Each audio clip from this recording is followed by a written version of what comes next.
বর্তমান সরকার ধর্ম নিয়ে কোনো রাজনীতি করতে চায় না বলে জানিয়েছেন প্রধানমন্ত্রী তারেক রহমান।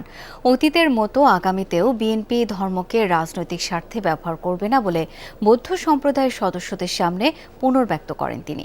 বাঙালি অবাঙালির পরিচয় ছাপিয়ে সকল ক্ষেত্রে সবাই সমানভাবে সম অধিকার ভোগ করবে, এটাই সরকারের নীতি বলেও জানান প্রধানমন্ত্রী।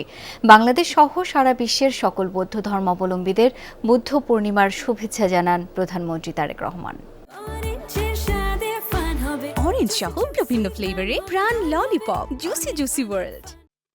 শুভ বৌদ্ধ পূর্ণিমা উপলক্ষে সচিবালয়ে বৌদ্ধ ধর্মাবলম্বীদের সাথে শুভেচ্ছা বিনিময় করেন প্রধানমন্ত্রী তারেক রহমান। এ সময় বৌদ্ধদের পক্ষ থেকে প্রধানমন্ত্রীকে একটি ক্রেস্ট ও বৌদ্ধমূর্তির প্রতিবিম্ব তুলে দেওয়া হয়।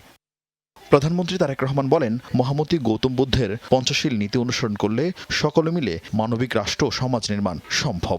যে যা ধর্মীয় রীতিনীতি ও অধিকার বিধি বিনা বাধায় স্বাধীনভাবে অনুকরণ ও ভোগ করতে পারেন, এমন একটি রাষ্ট্র ও সমাজ বিনির্মাণ করাই হচ্ছে আমাদের সরকারের অন্যতম প্রধান দায়িত্ব এবং অঙ্গীকার। বর্তমান সরকার ধর্ম নিয়ে রাজনীতি করতে চায় না, ধর্মকে রাজনৈতিক স্বার্থে আমরা ব্যবহার করতে চাই না, অতীতেও আমরা তা করিনি।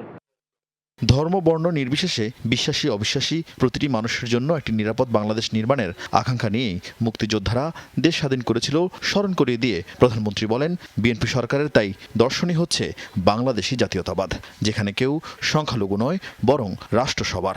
একমাত্র বাংলাদেশী জাতীয়তাবাদের দর্শনই দেশের সকল বর্ণ, ধর্মীয় সম্প্রদায় ও নৃগোষ্ঠী নিবিড় সহ অবস্থান নিশ্চিত করতে পারে। সুতরাং আপনারা কেউ নিজেদেরকে কখনোই সংখ্যালঘু ভাববেন না। রাষ্ট্র আমার, আপনার, আমাদের সবার পরিচয়। আমরা প্রত্যেকটি নাগরিক, সকলে আমরা বাংলাদেশী।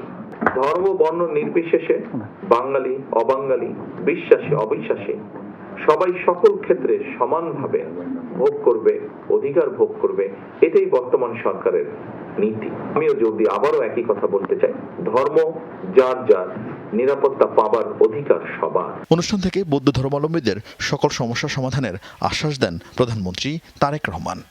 আরিফিন শাকিল, যমুনা নিউজ, ঢাকা।